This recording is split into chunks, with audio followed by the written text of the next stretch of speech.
everyone. So I just got this package in from Amazon. It is a Tojiro Santoku.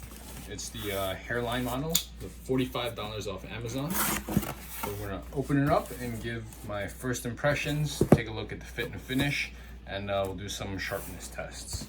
This knife is gonna be part of a project that I'm gonna, so these knives are known for being a bit of a project knife. They're great steel. It's the Shirogami #2 high carbon steel. Very reactive, but can hold a razor sharp edge. But the fit and finish is always known to be a little lackluster, very mediocre handle. So it's gonna be a part of a project where I'm really gonna upgrade this knife. But this video today is just the unboxing and initial impressions.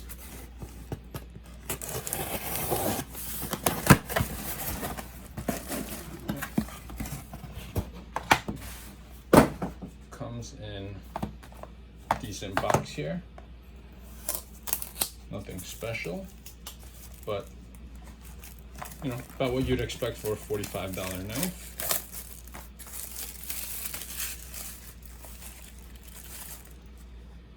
So just a plain cardboard box.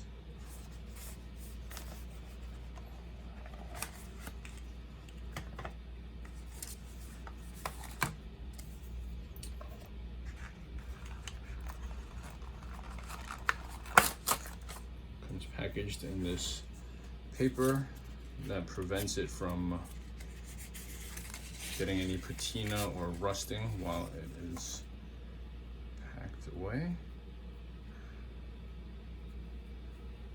Nice kanji engravings there.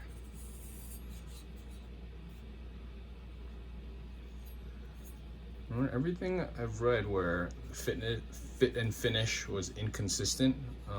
Some people got very lucky, some people not so much. At first glance, it looks like I'm one of the lucky ones. Let's see here.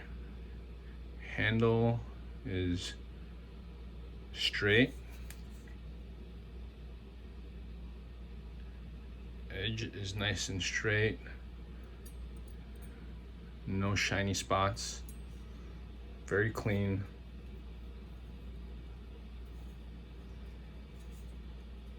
Spine is nice and smooth as well.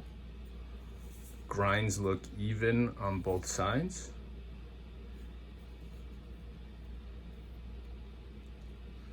Everything's nice and tight. So just a very plain wood handle. I think it's like either a thin steel or thin some sort of soft metal ferrule there. Nice and smooth here, no sharp edges. So out of the box, very comfortable. Fit and finish is great. No complaints with the fit and finish on this at all. Feels pretty sharp, but I'm gonna go ahead and wash this and we'll do some quick sharpness tests. I'll be right back. All right, so this is all washed up and clean, ready to go. Even without cutting with it yet, just the few minutes I've had it in my hand, I can pretty confidently say this is probably the best $45 you can spend on a kitchen knife. You know the steel is great. It's Shirogami #2 from Tojiro. Solid knife manufacturer. They make a lot of great stuff. And like I said, maybe I'm just one of the lucky ones, but based on the fit and finish, this knife is ready to go. We'll see how sharp it is. Only thing I would do is oil the handle or wax the handle. Just make sure it's a little more water resistant, and you really can't beat this for $45. I have it next to my favorite Santoku. I've had this one for about 2 years now, I think. It's a Miyabi Mizu in SG2. See, the dimensions are pretty similar. All right, thickness pretty similar. The Miyabi's a bit thinner. You know, you can see the level of finishing is definitely a little higher here. It's nice chamfered, rounded spine. But you know, $200 knife, $45 knife. profile is pretty similar. So the profiles are very, very similar. The tip on the Tojiro curves up slightly higher degree than the Miyabi, but balance is about the same. Perfect for a pinch grip, very neutral, nice and nimble. The Miyabi is a little heavier and it's a little more handle heavy.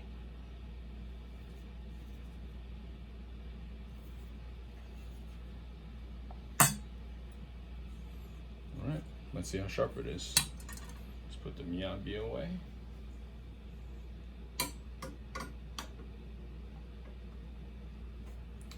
Start with a newspaper slice. Let's try a push cut.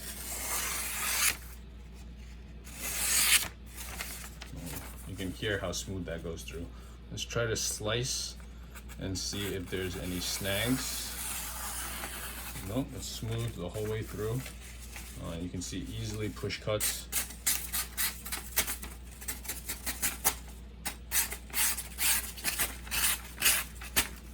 Shreds that paper like nothing. So it comes out very, very well sharpened right out of the box. Never had a $45 knife come this sharp. Granted, I've purchased many $45 knives, but for $45 you really can't beat this. Doesn't quite doesn't quite do that, but close. Let's try it again. No, so the paper does roll a little. Let me try a different spot.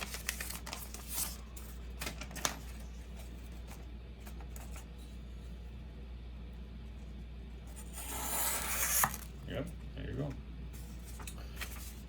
right, let's try the tomato. Wipe this down.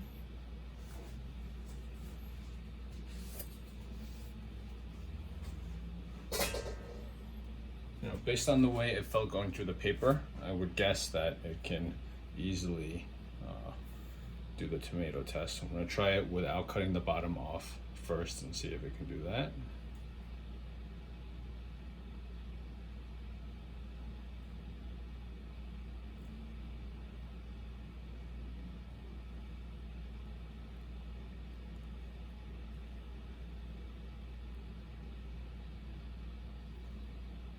Almost, right? Not really going all the way through. It does slide around a bit, but that's pretty impressive. Easily breaks through the skin. Alright, so let's cut the bottom off, and you guys already know that this is gonna do very well with the bottom cut off. Let's get the top off here.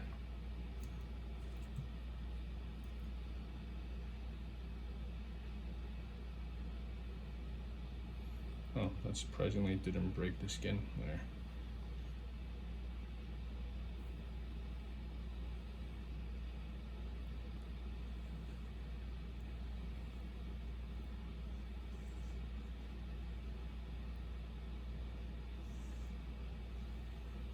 Not as smooth as I would have imagined, but as you can see, it's still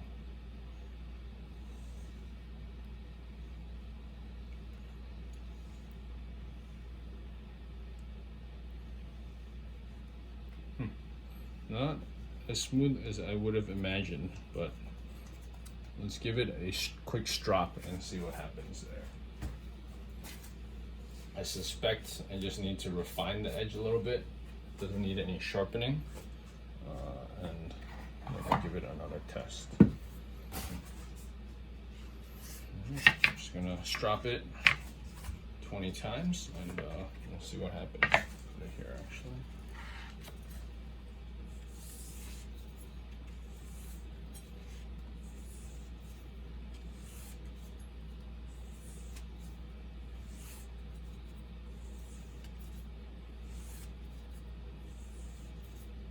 And this is just plain cow leather, no polishing compound.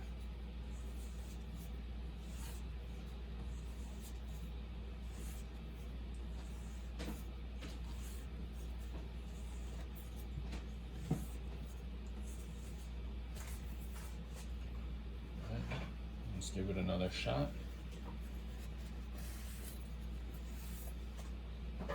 On the tomato.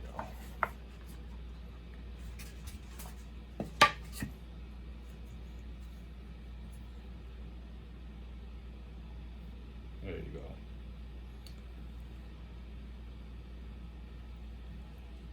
See the difference that made? So it was very sharp, just needed to refine and polish that edge just a tiny bit, and you can see how much easier it bites into that skin. That was my mess up there.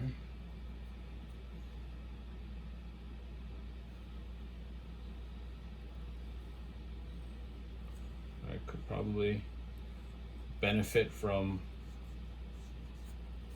some work on the whetstone.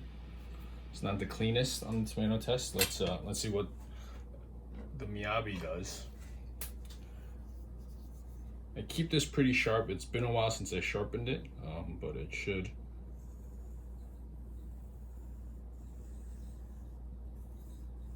Yeah.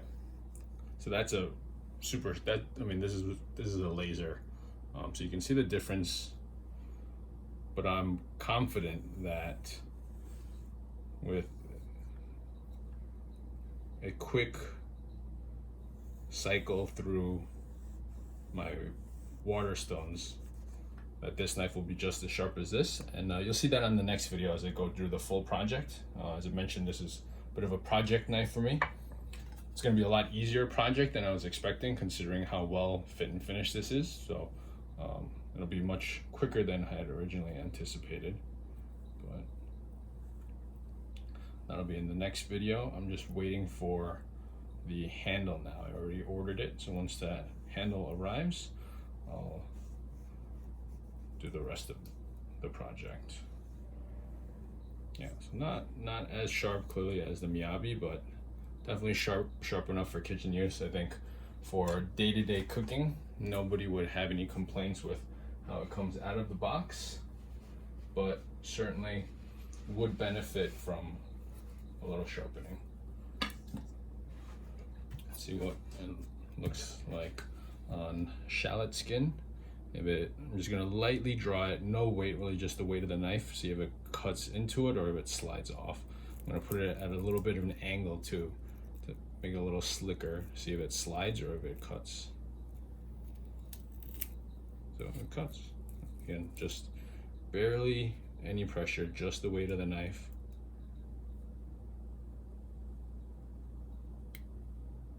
It doesn't slice all the way through, but it doesn't slide off. If you had a duller knife, it would slide off. Yeah. All right, let's chop this up and see what that's like. See what that feels like. This blade is very nimble though, you can feel it. Now keep in mind, Shirogami number 2 is highly reactive. You can see that already. So what I said before, probably the best $45 you can spend on a kitchen knife. Best value you can get for $45. Just make sure you know what you're getting into with a carbon steel knife and the care that it requires. You can't cut this up, leave it on the cutting board, make the rest of your dinner, come back to it, or that will end up staining.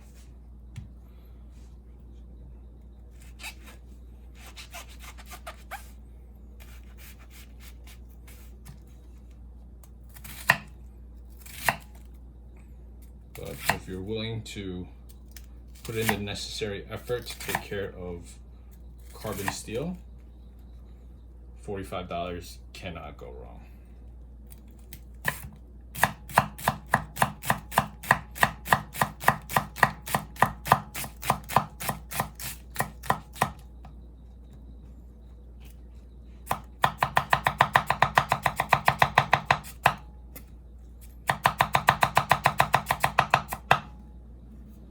Made very quick work of that shallot. Very fun to use. Pleasure to use this knife for sure. But again, just make sure any sort of carbon steel, shirogami, aogami, that you do wash it and dry it and oil it immediately. I like to put a drop or two of mineral oil before I put it away. All right, so that's it for today. As you can see, definitely sharp enough, pretty sharp out of the box. Could be a little sharper, and stay tuned once I get my new handle. You see what I can turn this $45 knife into. But if you're just looking to see if this knife is worth getting, I'd say if you're considering it for $45, you will not be disappointed. Again, if you're as lucky as I am, on the forums there are some people that had some quality control issues. However, ordered it from Amazon Prime, so it would be fairly simple to send it back for another one until you get an example like this. So stay tuned, and I'll be back with part 2 once I get the handle. Thanks for watching.